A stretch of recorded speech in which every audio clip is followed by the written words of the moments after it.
Hi, I'm Jerry Day. There seems to be a big reality gap in the presidential race, like an elephant in the kitchen, and no one wants to say anything. I was looking around YouTube and I noticed something remarkable. I'm going to show you some web data, and I think when I'm done, you'll agree that there is something dreadfully wrong with what the broadcast media has told us about the presidential race. Let's look at all the major presidential candidates and see how many YouTube videos each of them has as of mid-April 2008. John McCain has over 19,000 videos. Way to go, John. Oops, Hillary Clinton has over 72,000. Sorry, John. Oh my gosh, Barack Obama has almost 85,000 videos on YouTube. More than McCain or Hillary, Obama is the man. Wait a minute. Just for fun, let's look at Ron Paul. What? 117,000 videos? Ron Paul is by far the leading presidential candidate in YouTube videos with a margin of 37% over the next leading candidate? This seems absolutely crazy. If that was true, it would mean that mainstream media is not only ignorant of relative candidate popularity, they'd be deliberately suppressing Ron Paul against the other candidates in terms of their coverage. We need to go somewhere where there's better data. Google Trends, the lesser-known web search reporting site that Google doesn't publicize too much. But this baby is powerful. Just so you know how this works, put in any two search terms and you will instantly see a chart showing the relative web traffic comparing the two search terms all the way back to January 2004. Google Trends puts football in blue and basketball in red. This chart shows that football gets 2 to 4 times the web search volume that basketball does. And you can see the web searches surge every year in the logical seasonal patterns for both sports. Down here, it shows us the comparative tracking of news media hits on the two topics. You see similar seasonal patterns, but the media coverage rises more steadily towards the final playoffs, while the fan interest reacts more sharply around the times of the key games. So we'll get to the bottom of this Ron Paul thing right now. YouTube said that Ron Paul and Barack Obama were the two frontrunners. So let's see the chart on Google searches for those two. Ron Paul was twice as popular as Barack Obama from April through November of 2007. So YouTube was right on. It's not crazy. So how did Obama get this huge spike in December against Ron Paul?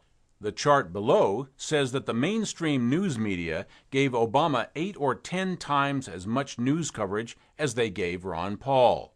When the media started their Obama love fest, Ron Paul was 3 times as popular as Obama. Relentless and lopsided media hammering for a few months manages to flip that. Notice that the media chart is squashed vertically. Obama's popularity went up about the same percent as his media coverage. But Ron Paul's internet popularity has consistently been 3 to 5 times greater than the amount of his news media coverage. We like him whether the media does or not, and that's not true of any of the other candidates. They are toast without their media coverage. Ron Paul's self-generated popularity is astronomically higher than Obama's. So here's what gives me the willies. When the mainstream print and broadcast media isn't telling us who to vote for, and we're allowed to talk among ourselves, we make very different choices than what the media tells us to make. This chart clearly shows that the media has consistently underreported Ron Paul, but he remains massively popular on the internet anyway. So YouTube and Google, which operate independently, come up with the same answer. Ron Paul has achieved spectacular, superior popularity on the internet in spite of massive and inexplicable media suppression. Imagine what Ron Paul's popularity would be if the mainstream media treated him equally. Just for a last quick reality check, let's look at Ron Paul against the other candidates on Google searches. Here's Hillary Clinton in blue. Just like Obama, she trailed badly against Ron Paul through most of 2007 until the broadcast media put huge preferential push behind Clinton in December of that year as the media all but abandoned Ron Paul. Hillary Clinton's media coverage has been a little less than Obama's, and her popularity slipped below Obama in perfect synchronization with that difference in broadcast coverage. These charts are very accurate in tracking general popularity relative to media coverage, as you see exactly where Obama's blue line climbed past Hillary at the same general time here as he pulled ahead in the primaries. Most political polls, like Harris or Gallup, have a sample size of 2,000 or 3,000 a few times a year. Google searches are in the millions every day. Media polls can't touch this for accuracy.